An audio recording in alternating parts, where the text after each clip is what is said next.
So my name is Juliana Nykolaiszyn, and today is Monday, May 19th, 2014, and I am in Stillwater, Oklahoma, interviewing Sylvia Duncan as part of the O State Stories Oral History Project. Thank you for joining me today. I'm pleased that you asked me. Well, Sylvia, I'd like to learn a little bit more about you. Could you tell me the year you were born and where you were born? I was born in a rather infamous year, 1929, the year of the beginning of the Great Depression, and I was born in Chickasha, Oklahoma. Okay. And what did your parents do for a living? My mother was a homemaker. I was the youngest of 5 children, even though they were spread out in long distances apart. My father was rather itinerant. He did lots of things. He traded horses. He traded all kinds of things in agricultural fields. At one time, he and my mother, this was before living in Chickasha, they actually operated what was known in those days as a boarding house. Can you go into detail about the boarding house? How large was it? I cannot, because I was not born at that time. It was in Hobart, Oklahoma, and as I said, I was the youngest of 5 children. The 2 oldest children were only 2 years apart. All of the rest were 6 years apart. So I actually was born the year that my oldest sibling graduated from what was then Oklahoma College for Women in Chickasha. Well, tell me about your path to Stillwater. How did your family get from Chickasha to Stillwater? Our family, which at that time consisted of my oldest brother, my brother just 6 years older than I, my mother and myself, we came to Stillwater in August of 1936, I believe, and the reason was for my older brother to attend Oklahoma A&M College as an agronomy major, and I at that time was beginning the 2nd grade. And why Oklahoma A&M? My brother had been employed with the State Conservation Service, Soil Conservation Service, and one of his mentors was a man who I think had attended A&M, but he was the major influence in, he saw potential in my brother, and so he was the catalyst that caused us to come to Stillwater. And so your family's starting anew in Stillwater, and what part of town did they settle in? We rented a house first, which was on East 10th Street, and the house is still there. It was 323 East 10th, and it was today is just back of what was the armory, but now it's a part of the city parks and recreation activities. Okay. And in Stillwater, what did your parents do for a living? Well, we didn't have a great living. My mother did find employment at OSU. She was a cook at the OSU cafeteria for many, many years. And at one point, after we had been in Stillwater for a while, we did move to a location in North Stillwater, where very close to what is now the site of Will Rogers Elementary School. And at that time, there was a dairy farm there, and we lived on the dairy farm. My 2 brothers helped the owner of the dairy farm with the milking and milk processing. And so that was employment for them. And it was a long way from the elementary schools in Stillwater. But I remember I walked from that location to Jefferson School, which is now the location of the Board of Education on Main Street. That's quite a walk. It was. So, if you could, can you describe Jefferson School for me? How large was it at that time? It was a 2-story building, just a square cube, and I think there were probably 4 large classrooms on each floor, and on the first floor were the offices, the principal's office. There may have been, but I think that would be correct, because it went through the 1st through the 6th grade. Mm-hmm. There was no kindergarten, and I think there was just one room for each grade. Mm-hmm. And did you take your lunch? Yes, I think I did, because we didn't have a cafeteria, but I don't remember a great deal. One of the things I remember about the school experience there was that we always had immunizations. It was routine to come and the county health department, I think it was, gave the immunizations, and of course we had to have permission from our parents. But I know I was very squeamish about that, and I was often one who would faint. But I also remember the principal at that school, a woman named Beulah Timberlake, and also a teacher who was excellent. Her name was Frances, Frances. Jenkins was her maiden name. But she married a man later in life, after she had taught many, many years, and she married a man whose name was Francis, Francisq, and she continued to live in Stillwater and died just a few years ago. But she was very high on penmanship, and I credit her with my penmanship today. Good memories.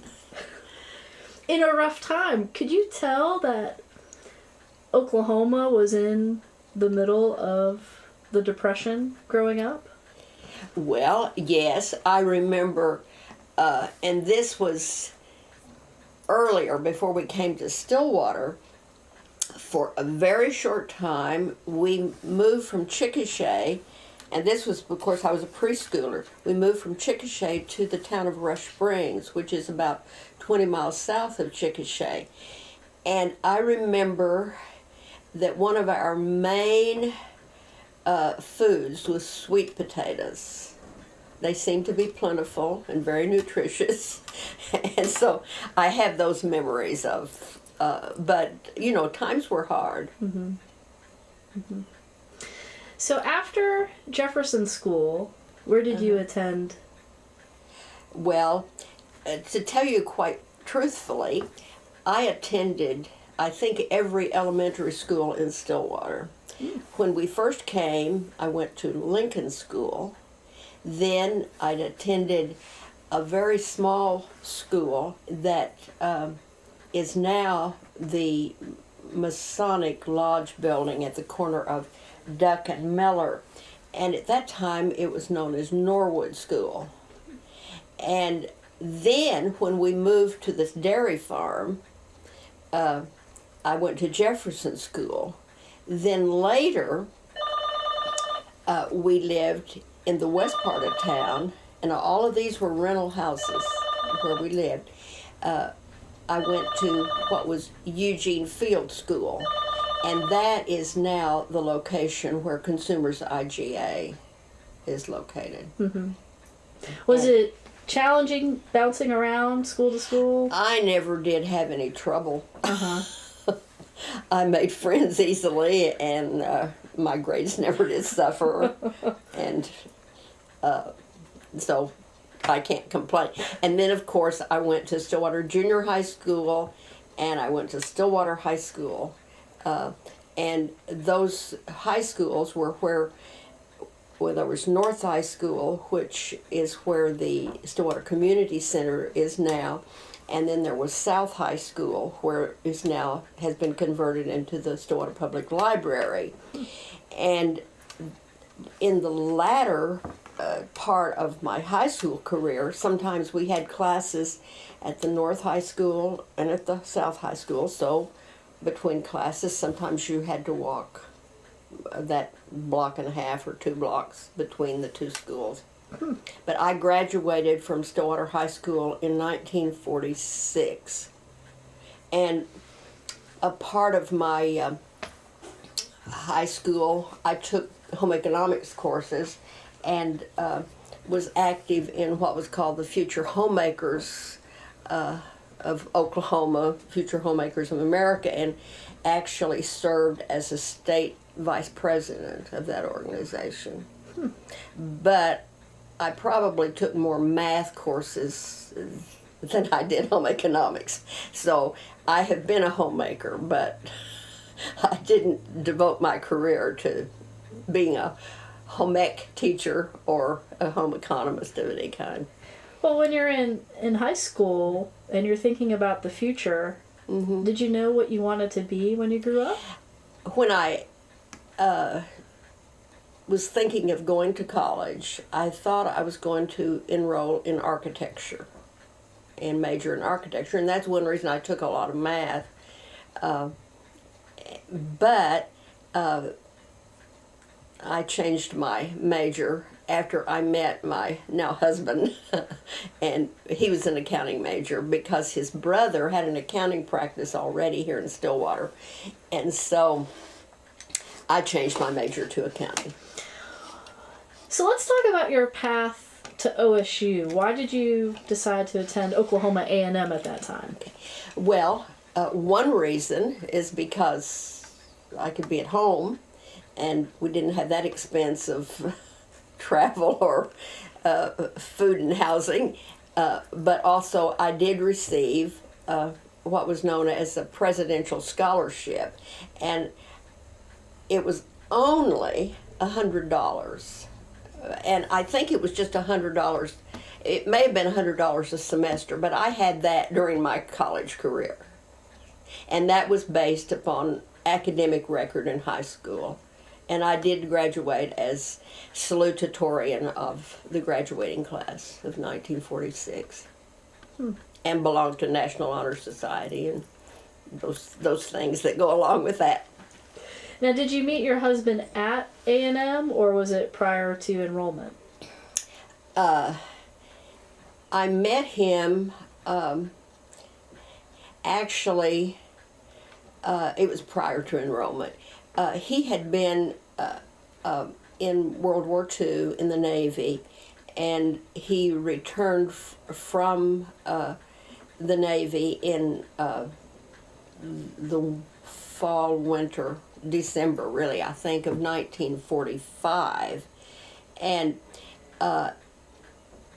his brother, who had the accounting practice in Stillwater, had built an apartment house on South Washington Street, and that's where his brother and family lived, which was only one daughter, a wife and one daughter.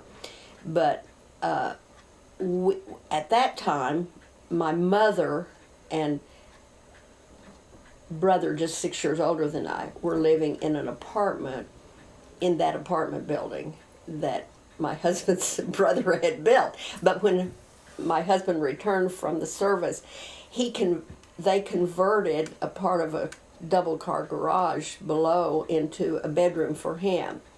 Now, technically, I didn't meet him there. I met him at church, but I lived right above where he lived. So our friendship could grow rather quickly. But I didn't graduate from high school until the spring of 1946. So he was going to school that spring semester to college, and he had previously been a student at Oklahoma A&M back in 1939 and 40, and had left to go to work because he ran out of money, and then entered the service from Indiana, where he was working in a factory. But then he came back here to go to school, but instead of majoring in dairy manufacturing, where he had begun his educational career, he had changed to accounting because of his brother's business, and he had a built-in job. So that's sort of the story on that. So you met at church originally. We met at church. Did he take you on a date? Not then. No. Actually, my husband is a full 9 years older than I. Sometimes, according to looking at ages, he's 10 years older than I am. No, we didn't start dating until probably 9 months or a year after he had returned. Okay. And what would a typical date in Stillwater be like? Well, we went to church together most of the time. We walked to school together, to OSU, and his brother had a large chow dog whose name was Nicky, and the dog would accompany us walking north on Washington Street to the campus and to Morrill Hall. And we usually went out, most accounting classes, the School of Accountancy was in Morrill Hall, and we would go in the west entrance. The dog would accompany us to that point, and he would lie down. And he would wait until we came back out from classes. He would look at everybody who came out. He was always waiting for us. And we didn't have classes together, but we would walk together. And, if we went out the other door, we could go around and find him at the west door. And he would do the same thing about going to church. At that time, we were both members of the Church of Christ, and the Church of Christ building was located at 6th and Husband Street on the southeast corner of the intersection, where now is Oklahoma Abstract Company. Had been Stillwater Savings and Loan. But anyway, and originally the building that was there at the time had been the old South Methodist Church building. But then the South Methodist Church and the North Methodist Church joined forces and became the United Methodist Church. But anyway, this South Methodist Church building was built with large steps going up and concrete sides on them, and you see a public building with lions on each side. But this Nicky, the dog, would always go to church. He would either walk if we walked, he would run along if we drove a car. And he would wait up there on the side of the stairway while we were in the worship service, and would join us when we got it. And he would even go if we were out of town. So those are memories of the times that we spent together. And we were both very active in the college age group at the university and at the church. And so we had parties and picnics and those kinds of things. Go to Lake Blackwell and parties at Couch Park. And well, let's talk a little bit about your classes. I'm going to guess that there were not many women in accounting classes at OSU at that time. You're extremely correct. I have memories of probably 2 other women students majoring in accounting at the time I did. Maybe 3. One of my best friends was an accounting major, and she later, after graduation, became the head of the accounting department at Lubbock Christian University in Lubbock, Texas. And I still keep in touch with her. But there were very few women students. It was always predominantly men. Mm-hmm. So it was in the minority. Were the faculty members... They were all men. And did you have any complications with that? Not really. Mm-hmm. Not really. Where would you sit in the classroom? Oh, the second row back or something. I wasn't sure if you would sit more in the back or more in the front. No, I sat more in the front generally. Okay. Were the classes, were they very challenging? I suppose they were, but I don't remember struggling mm-hmm. with anything. I remember at that time, we didn't have computers other than the very beginning stages of punch card accounting. And I remember the labs where, we used punch cards, and the data was punched into cards that were about 8 inches long, maybe 3 or 4 inches high, and those were processed then to be read.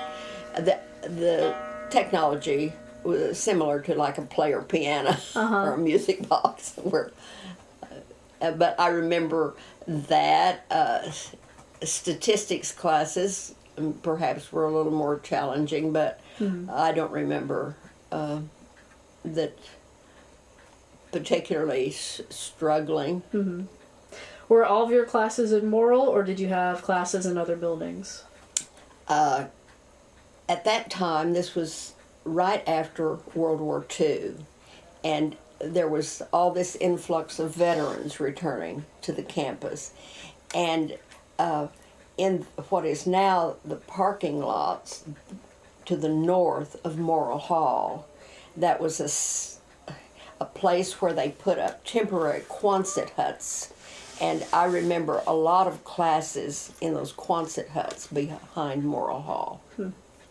And, a Quonset hut is a half of a cylinder, and they're made of tin, and so they could be hot, they could be cold, they could be noisy if it rained. But I definitely remember many classes in the Quonset huts. Particularly, I remember a class in business law taught by Glenn Laughlin, and I guess I remember that because that was probably the spring semester of my junior year, and the Honor Society mortar board, which at that time was only women. Now since they've admitted men to membership, but it was always a very secretive thing before the annual tapping in the spring, when they woke you up and said, "Come as you are," in your pajamas or whatever. But somehow, some of the ones trying to figure out who they would tap for mortarboard had talked to this law professor, and he sort of spilled the beans to me. He didn't keep it very secretive, so it wasn't an extreme surprise to me when on a Sunday morning I was tapped for mortarboard. What a great experience. Well, yes. So then I took part in mortarboard all of my senior year. Are there any other professors that stand out in your memory? Well, the head of the accounting department was B.F. Harrison, and there was a Professor Vandegrift. I'm trying to think of his first name, which I probably can recall it. And then there were some sort of graduate students who were teaching. I think of one by the name of McSwain and McCowan. That was not a graduate assistant. That was a regular professor, because I had known his daughter in high school. McCowan was his name. And those are the ones that stand out. At what point did you get married?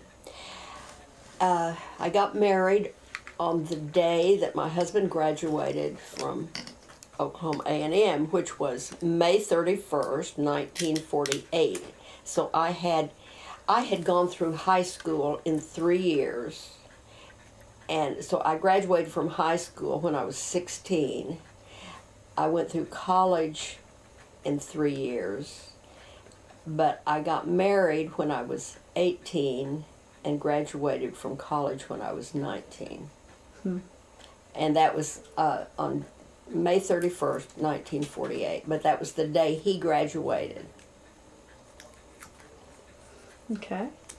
So you graduated in 49. Do you remember your graduation?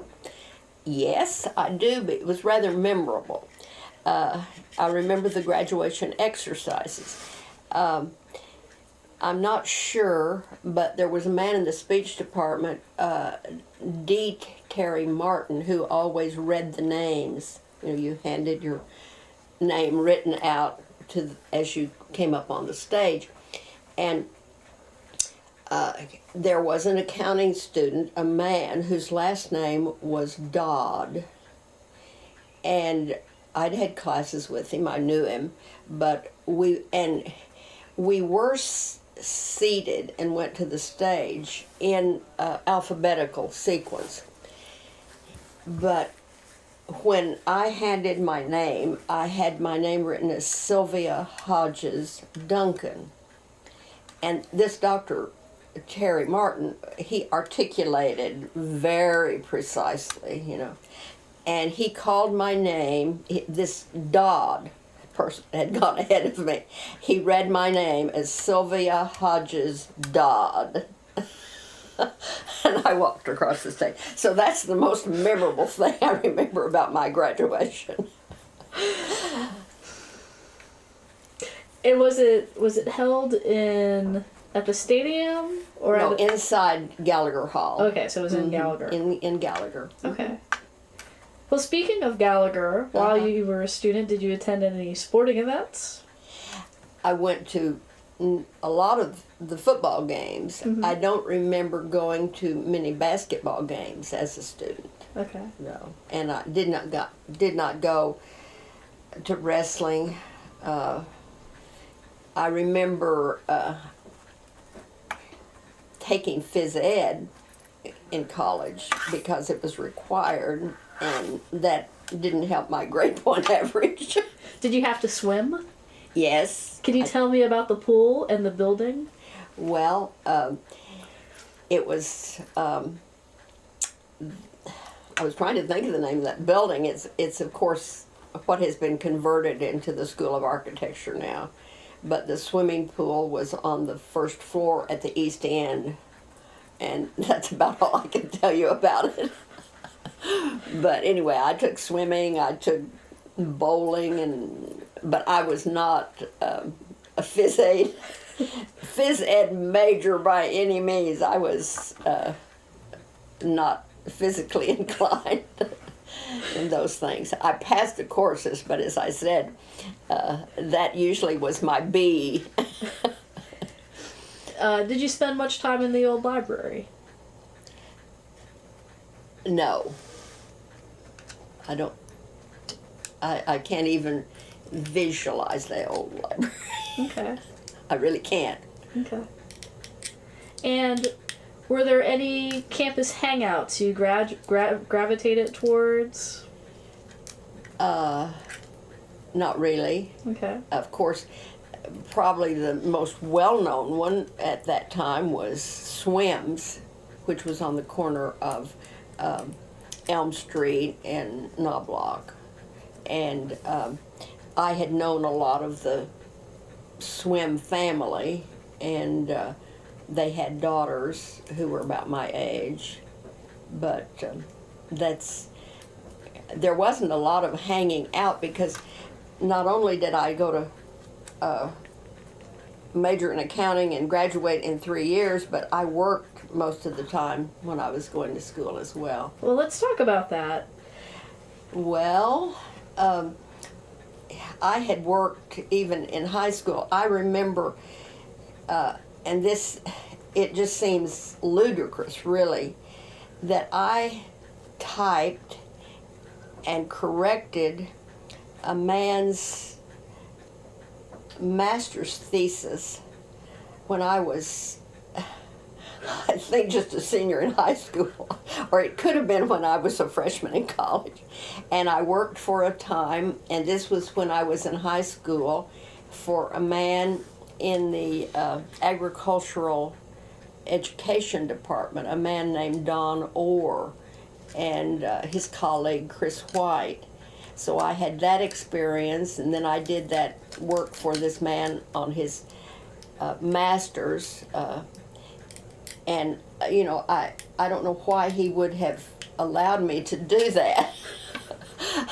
But anyway, he did graduate. He got his credit. And then I worked in what turned out to be my brother-in-law's accounting office, which was in the Bank First building downtown. Okay. So after graduation, what do you end up doing?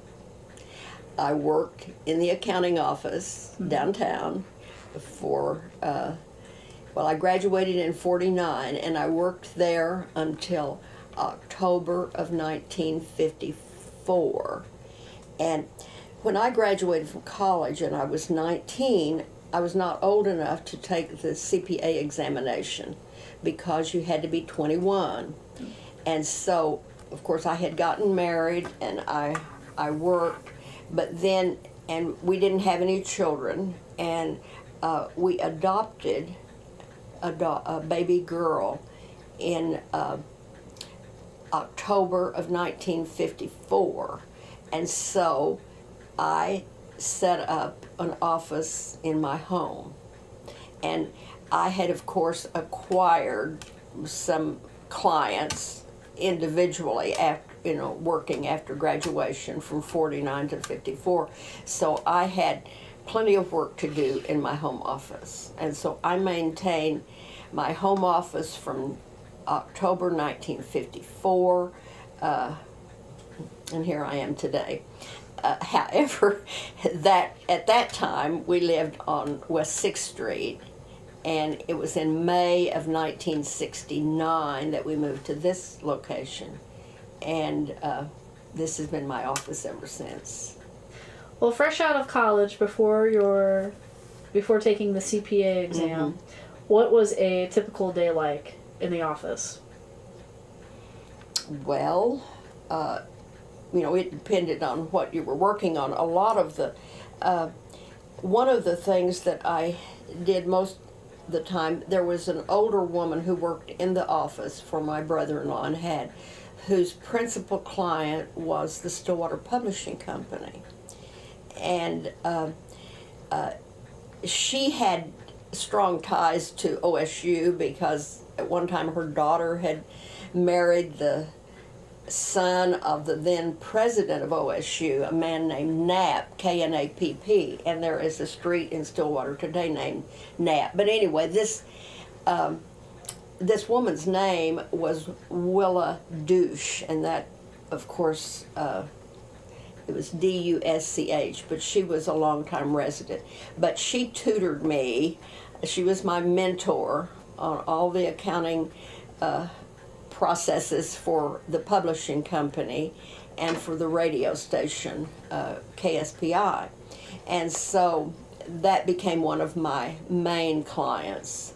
But a lot of the work that I did at first was what you would call write-up work. It was, basically bookkeeping for various businesses. And then I did individual and business tax returns.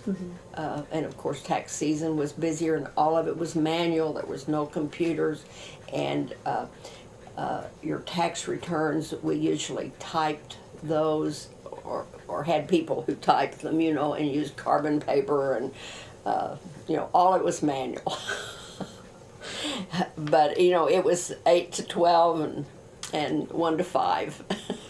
And my husband was working in the same office. My brother-in-law was, of course, the owner of the business, and then another man whose name was John Hunt, who had graduated from Oklahoma A&M as an accounting major, a very outstanding student, and one who had known Wilton Anderson well, and who was then later head of the department, I think after B.F. Harrison. But anyway, there were good role models there.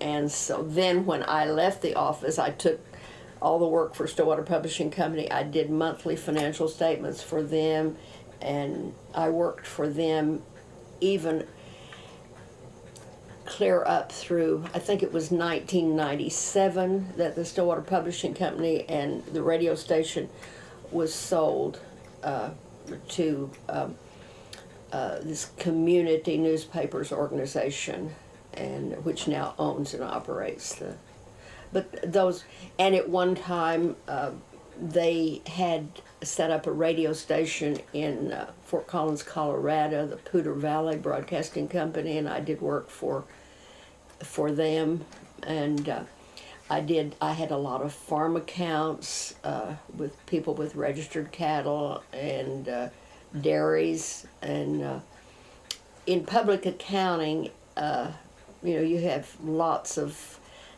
variation, and you learn about all kinds of businesses. And at that point, there was quite a bit of oil play in Payne County, as there is today. But I finally took the CPA exam in the fall of 1958. How did you prepare for it? Well, I just studied on my own. And I remember this Dr. Vandegrift. He lived fairly close to where we lived out on West 6th, and he and B.F. Harrison, too, they were very skeptical that I would, do very well. Well, I passed it all the first time, which was unusual. Of course, today it is taken in segments on the computer, but then you sat and took it all in 2 or 3 days, and I took the exam at the state capitol in the legislative chambers, and I think I was the only woman taking it. But anyway, I got my CPA certificate then issued in February of 1959, and I know that that certificate was presented to me at Southern Hills Country Club in Tulsa, and if I remember correctly, Dr. Vandegrift and B.F. Harrison and several went over there for that. So anyway, from there on, I got quite involved with the Oklahoma Society of CPAs, and I did a lot of stuff. Ultimately, in accounting, I was appointed by the governor to the State Board of Accountancy and served on that for 5 years, including being chairman of the State Board of Accountancy. So that was meetings in Oklahoma City, and I then there's an organization called NASBA, the National Association of State Boards of Accountancy, that each state board of accountancy that regulates the practice of public accounting belongs to this national organization. Well, ultimately, I ended up serving as the national treasurer for the National Association of State Boards of Accountancy. And then and also, I was still active in the Oklahoma Society of CPAs and became president of that organization, the first woman to be president of the Oklahoma Society of CPAs. And with that position, then, I became a member of the board of directors of the American Institute of CPAs. I served in that position only 1 year, however. And then I did receive the Oklahoma Accounting Hall of Fame Award 1 year and the Oklahoma Public Service Award 1 year.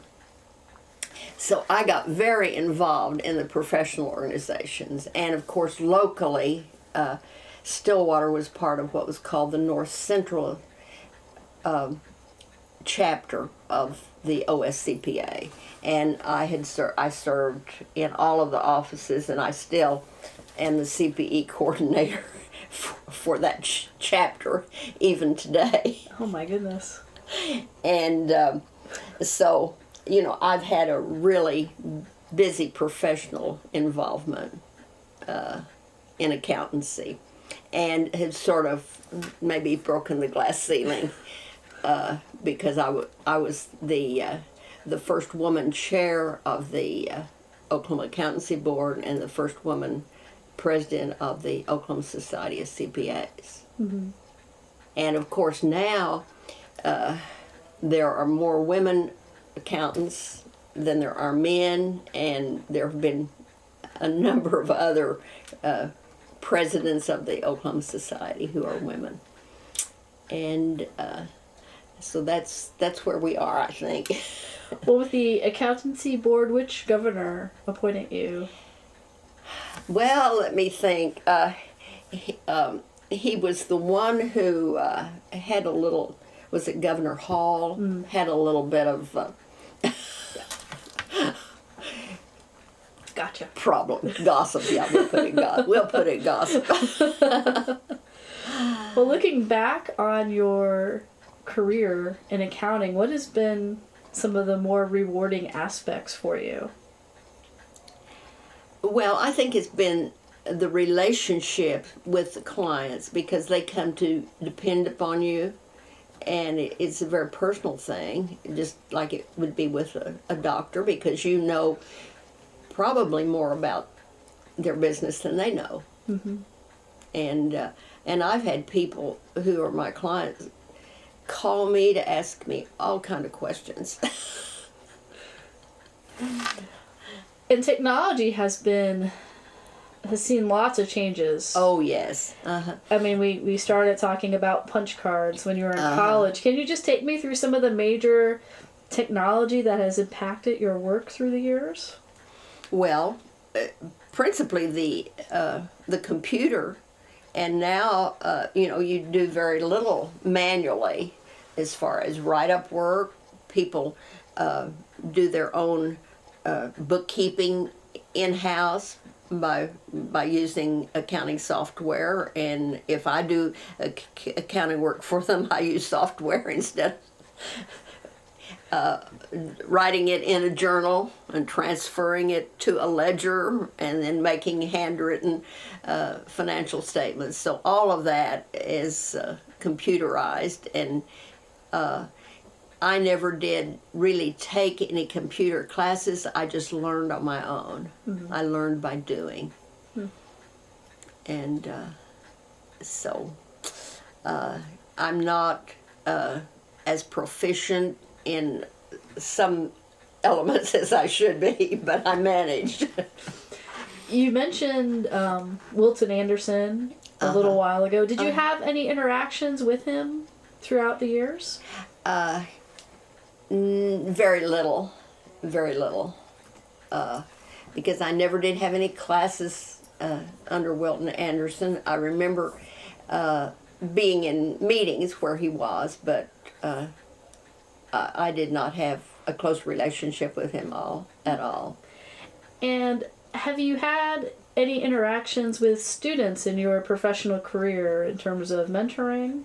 Yes, very many, because I have since I've had an office in my home, I have hired accounting students to help me. I have had some wonderful student employees, yes. More than I can count, and some I can't even really remember because it's been so long. But one of the most recent employees I've had went on to get her law degree and is now working in the State Attorney General's office. And I've had some excellent students work for me. One young man who worked for me is now partner in Stanfield and Odell firm, which with principal offices in Tulsa and Springfield, Missouri. I have another young man who has his own practice in the Dallas metro area. Yes, I would say I have mentored lots and lots of students. And do you still try to keep up with what's going on in the accounting world and keep current? Well, I do, mainly because I have done this coordination of our North Central Chapter CPE program, and we get materials from BISC Educational Company, which is in Tampa, Florida. They've recently been bought out by a legal publication company, Thomson Reuters, but every month I get this data. I mean, we get printed material with quizzers, and then we get the DVDs. And, you know, I don't have to do that, but I find it interesting. And I do, I go to the CPE every month. We don't have it in April because of the tax deadline for people. It's too pressing. I might mention that one of the things that I have done outside of the profession, and you may be going to ask me about that, but since 1985, Stillwater has had a sister city relationship with Kameoka, Japan, and that came about because the State Department of Commerce had signed a sister state agreement with Kyoto Prefecture in Japan, and they thought it would be a good idea if there were some cities in Oklahoma who had relationships with other cities in Kyoto Prefecture. So in 1985, Stillwater signed a sister city agreement with Kameoka, Japan, and I was one who volunteered to help with the organization of the council in Stillwater, which is a part of the city government, to handle those things. I actually wrote the bylaws. Of course, they had to be approved by everything, but I've been very active. The only member of that council to have served continuously, and I still serve on that. But in that role, I had made 2 trips to Japan as a representative of the city of Stillwater, and have lots of Japanese friends, and not necessarily as an outgrowth of that, but prior to that, my husband and I had started a program at church teaching English to international students on campus. And so we've done that for more than 50 years, and I still do that. Wonderful. I teach 2 classes every week, and sometimes in years past I've taught more than that, but to international students. We use the Bible, but we have an emphasis of English with pronunciation and vocabulary and grammar, but it's mainly conversational English. So, and as a result of that, I've done quite a bit of traveling to visit some students that we've had in our English classes. I've had a lot of Chinese students, but I've never been to China. But I've been to Italy, I've been to Europe, I've been to South America. Wow. So we don't travel at all now because my husband is 90. He will be 94 in July, and so we don't do the traveling like we did. But I've had a very busy life and an enjoyable one. And it's not over yet. No. Because you're not retired, technically. No, I'm not. As a matter of fact, I am not as busy this week as I was last week because in addition to, through the church, teaching these internationals English classes, I have been involved with the University Center of the Church of Christ, and I am secretary of the University Center Administrative Committee, but part of that obligation is because we have a University Center Foundation which has a very large endowment, and it's growing, but I do all the financial work for that, handle the investments for that organization, and we had a mid-year meeting last Saturday, so I was very busy last week with all of those reports and getting ready for that meeting. And so we need to make sure there's some continuity here, some people to take over. But what our foundation does is it pays university students who work 20 hours or so a week at the University Center in outreach to other university students. And so our foundation has we've paid 6 interns this past academic year. And we subsidize other activities like a fall retreat for students or a spring retreat for students or a women's retreat, those kind of things. Mm-hmm.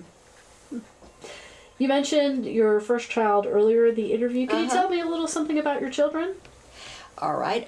Our daughter now is an adult services librarian at the Stillwater Public Library.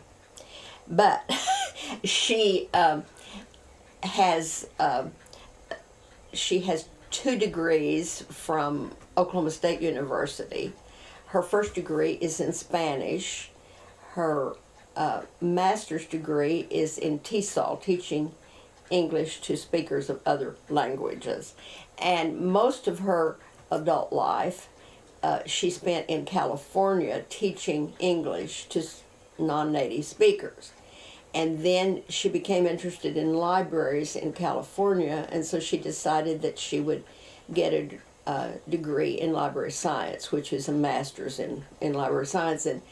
And so she went to OU to get it because it wasn't available here. So she got that degree at OU. And she went back to California and worked in Antioch, California, which is in the East Bay area, but she didn't like the community at all, and so she came back to Stillwater.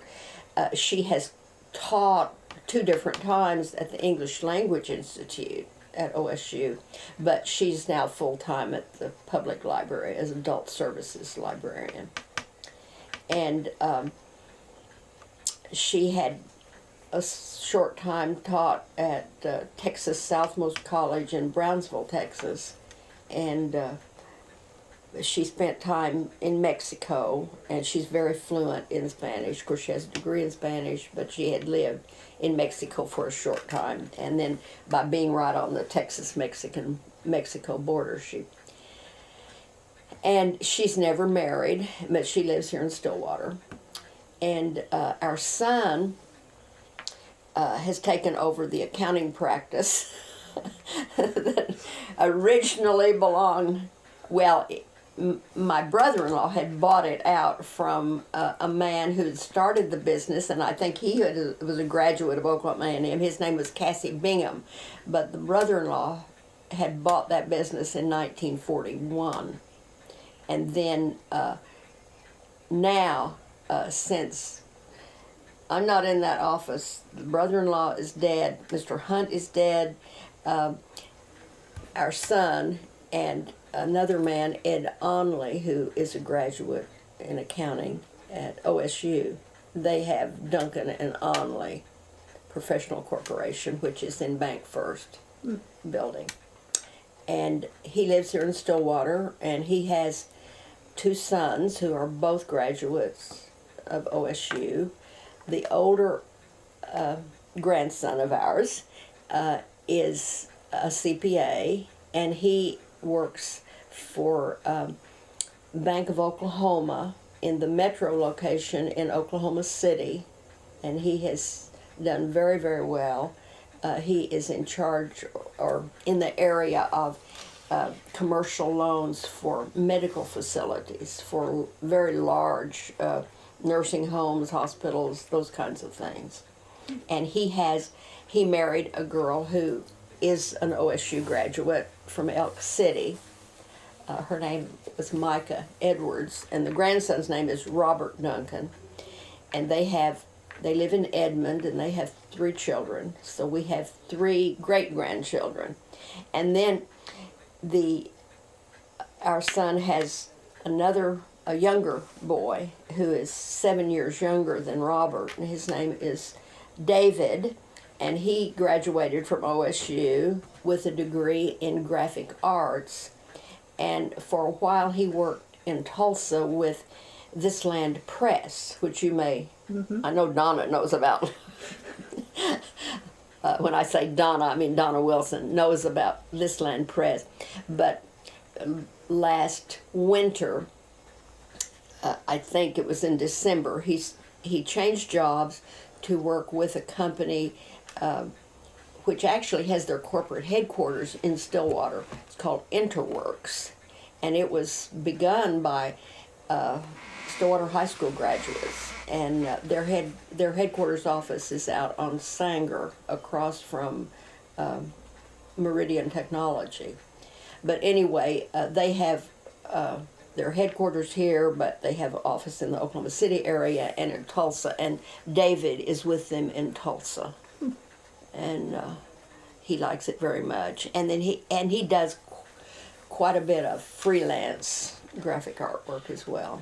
Some downtown highlights. Let's start sort of at the north end, where the furniture store is at Main and 5th. That used to be Leachman Theater. And the Leachman family owned several theaters in Stillwater. There was one, there was the Leachman Theater, which was the newest of the theaters. Then there was one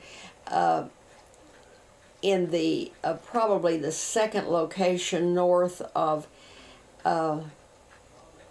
7th Street and Main, where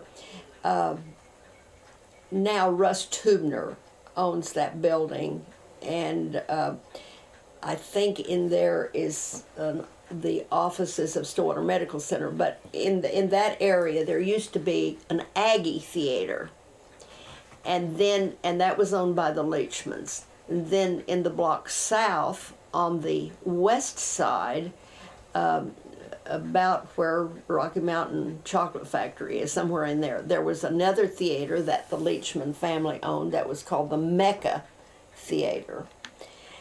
And then up on Campus Corner, where Hideaway is, right on the corner, was Campus Theater. So at one time I think the Leachman family owned all of those theaters. Okay, going back to the area of 6th and Main, where Stillwater National Bank is. It was not the bank location, it was a hotel. And that was one thing. You asked about a typical date. There was a hotel, and then south of there was a restaurant called Smith's Cafe, and I did work for the Smith's Cafe a long time. But in this hotel, the church was right directly back of it, west of it, across the alleyway, and we would go down to that hotel, and so we had some activities there, and I think there was maybe a drugstore next door. Anyway, there was a place you could get drinks and ice cream and those kind of things. Let me see. There used to be in that block, just south of there,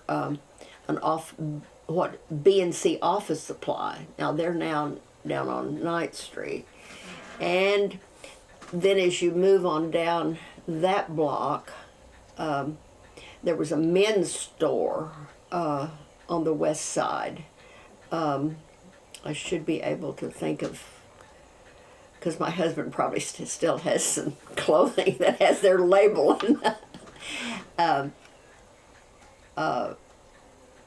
McBride's maybe. But then on the corner, where they have just recently remodeled that building, and I think Russ Tubner is the one who bought that building and remodeled it, that was a drugstore. And across the street there was a drugstore. And one of those was Van Horn's drugstore. And I should remember the names of those other drugstores. But quite a few. There were. If I really sat down to think about it, I could come up with the names. But that is the west side of that block between 6th and 7th. There was that hotel. There was that B&C Office Supply, and a men's clothing store, and then that drugstore. Now on the other side, right on the corner of 6th and Main, used to be the Thomas Ford Agency, and the man who operated it, most of my memory was Bill Thomas, who at one time was mayor of Stillwater, but that was, and then, of course, the American Legion Hall is upstairs, and they have downstairs things.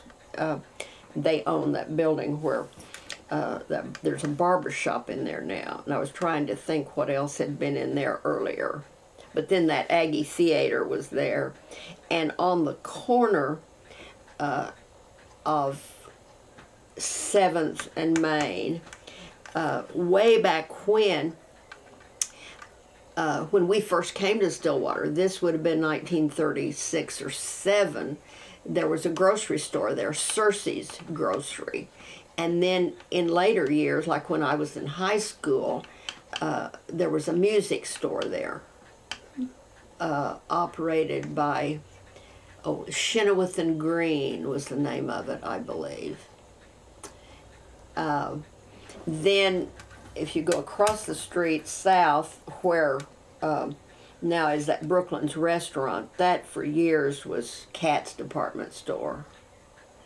And then in that block, there used to be, way back when, a Woolworth store.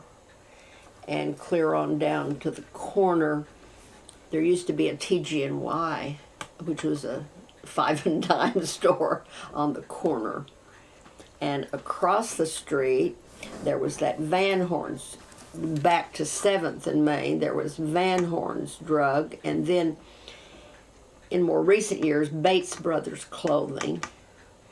And I'm not sure what in there where those jewelry store and things, what they might have been way back when. Might have been, there was a Washinka jewelry store, and then there was a ladies' clothing store. In more recent years, it was called the Clothes Closet and was run by people by the name of OOHRP. And then, and this has been in more recent years too, there was this company called Cottontails that had a location, and they not only had that retail location, but clear out north on, well, probably Lakeview, north of Boomer Lake, a warehouse. They manufactured children's clothing. And then Central Drug on the corner. That's pretty well been, Central Drug used to be right on the corner. Of course, Central Drug is second from the corner, but it used to be. And let's see what else we've got. Moving on south, the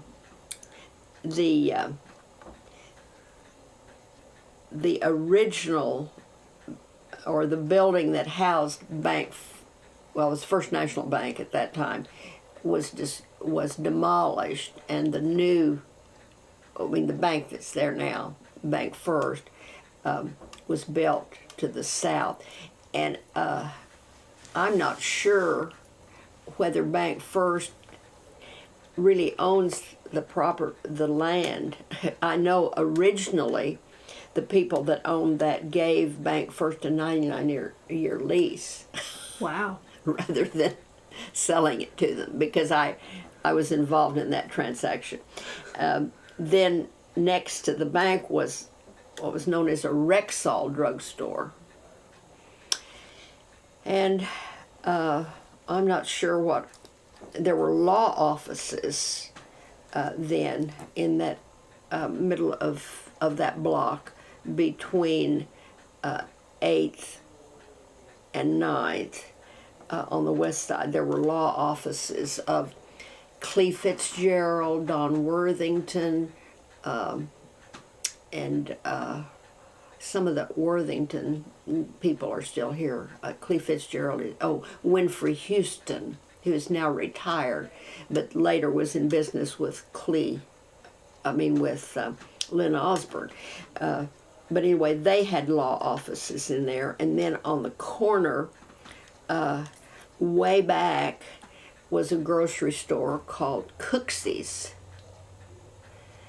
And then later, it became a restaurant.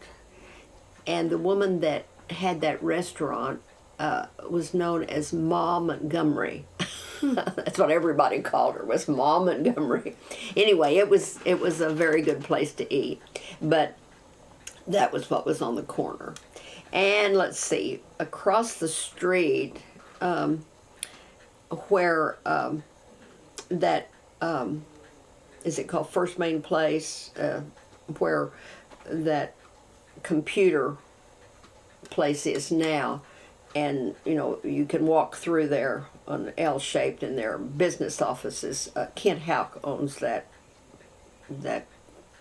property now, but that used to be the location of Stillwater National Bank, and they relocated then to the corner of 6th and Main on the west side, but that used to be the Stillwater National Bank. And then south of there, I don't know, Murphy's has always been pretty much where Murphy's is. And I may be a little blank on on what was in between. I could probably scrape it up in my memory somewhere. Not too bad for being put on the spot. No, I wasn't prepared for this. But anyway, and then of course down, there used to be the car agency Ward Buick, which was back of that where, well, on 9th and Main, where it used to be Cooksey's on the corner, where that mural is on the side of the building. Just west of there used to be this Ward Buick car agency. And the Chevrolet agency was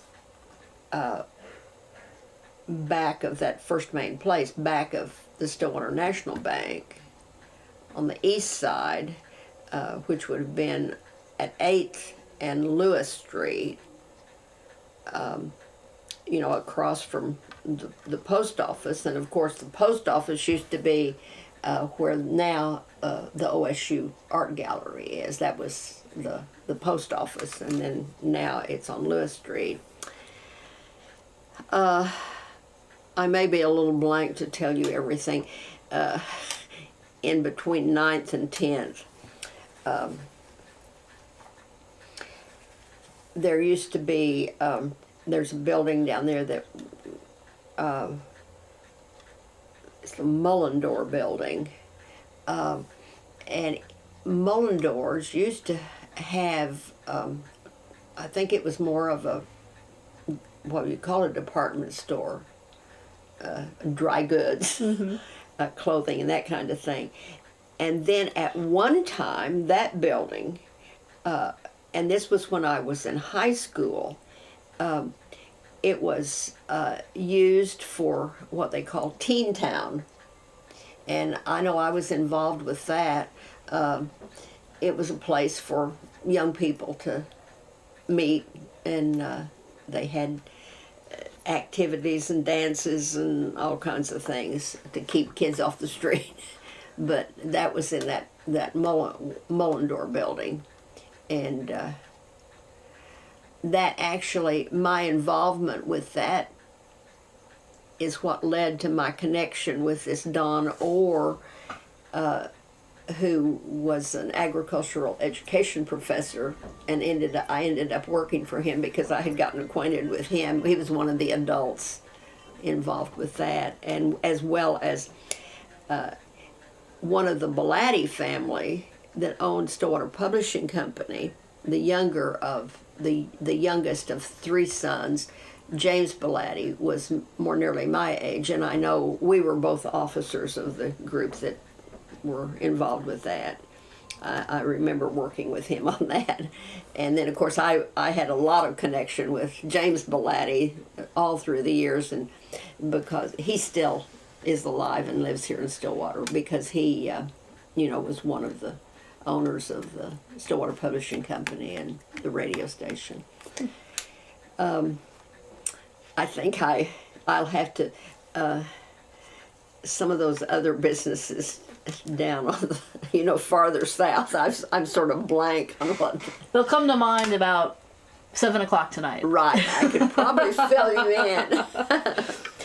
I do know that the Stillwater Public Library has done quite a bit of research, and probably could identify every location for you with what's there now, what had been there previously, and prior to that. I know that they've done research on that, because I even think my daughter had translated the English version into Spanish or something, but I know she had done some work on that. So if you need more information, I'm sure it's available. Well, looking back on your career and your accomplishments and your family, how would you like to be remembered?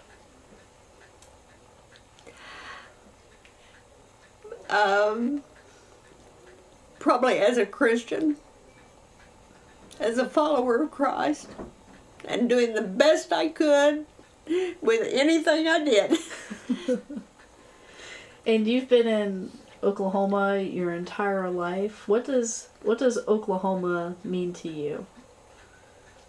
Well, there's one state that has the motto, the land of opportunity. And there have been lots of opportunities. Mm-hmm. And is there anything you would like to say about anybody who's made, just an important impact on your life as we get ready to close out today? Well, there have been so many people that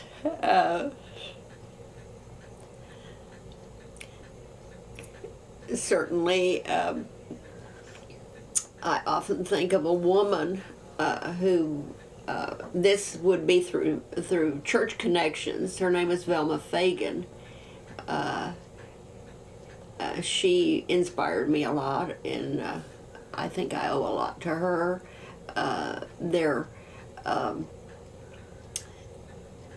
My mother, and probably my brothers, both of them, and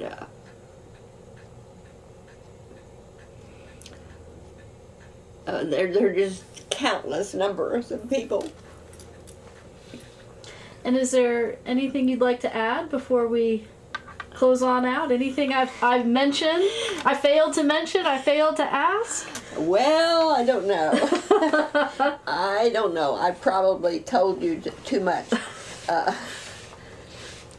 I had jotted down. I was inducted into Phi Kappa Phi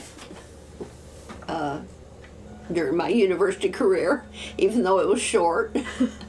I did not belong to a lot of campus organizations at all. I mean, I did, through our church group of young people, was busy with that and with working, and then with mortarboard during my senior year, and